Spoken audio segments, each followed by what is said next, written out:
The dolly zoom is one of the most disorienting and flashy camera techniques of all time, and it shows up in some of the most beloved scenes in cinematic history. It's famous for its bizarre look, but the shot also teaches us a lot about filmmaking. It shows the different kind of lenses and how to use them, it enhances the emotion of a scene, and it can be used in subtle places you may not have even noticed. Let's see how. The dolly zoom, or sometimes called the vertigo effect, started in Hitchcock's film Vertigo in 1958. You need a smooth track and steady zoom to pull it off nicely, which is why it wasn't developed sooner. The shot is essentially an optical illusion, caused by zooming in or out on the camera lens while tracking the camera forward or backward. The result is the foreground stays in the same position while the background appears to squeeze or stretch, depending on which direction you go. It actually teaches an important principle of filming: camera lens. If you ever wanted to see the difference between wide-angle and telephoto lenses, a simplified example would be to observe a dolly zoom. Compare how it begins to how it ends. The dolly zoom shot can start like a telephoto lens, where the camera is far away and the focal length is bigger. There's less background in sight because the lens concentrates on a smaller portion of it. But when you change focal length by zooming out while also pushing the camera forward, you can observe more of the background while keeping the foreground in the same place. The result is filming the same thing, but the camera expands to see more of the background. The change in focal length takes in a wider area, so you go from a telephoto shot to a wide-angle shot. You generally use telephoto in close-ups to keep attention on the foreground. When you move the camera around while using a telephoto lens, the background whips quickly behind the foreground because the camera takes in less of the background. It makes for some pretty cool shots. People also tend to look better in telephoto because their faces aren't stretched by the wider lens. Wide angle takes in more of the background, so it's better for outdoor shots when you want to capture the landscape. So each lens is a trade-off. The dolly zoom captures the transition from one kind of lens shot to the other, and it leads to different emotional responses for the viewer. Vertigo uses the dolly zoom to give a sense of height. This increase in height perfectly embodies how the telephoto has a more narrow view of the background, so we go from capturing a lot of the background to capturing very little. The result is a dizzying optical illusion.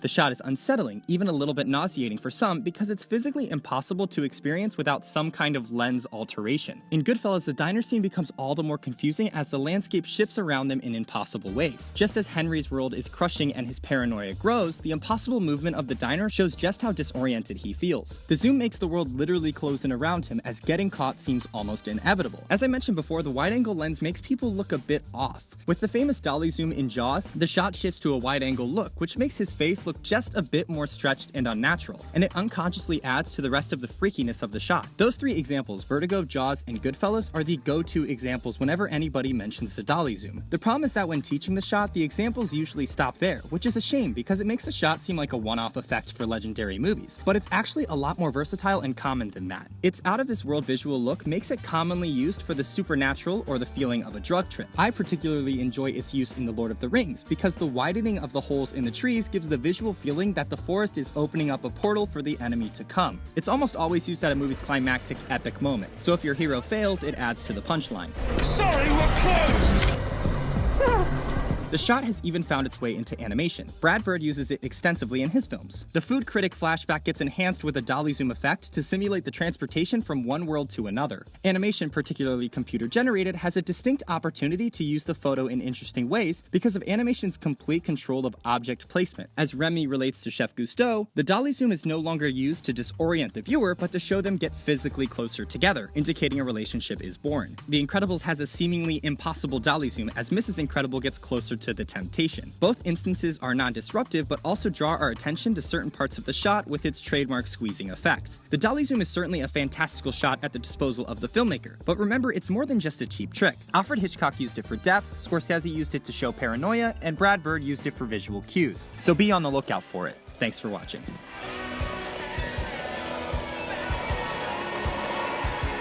What are you staring at, fucker? You know you make me break.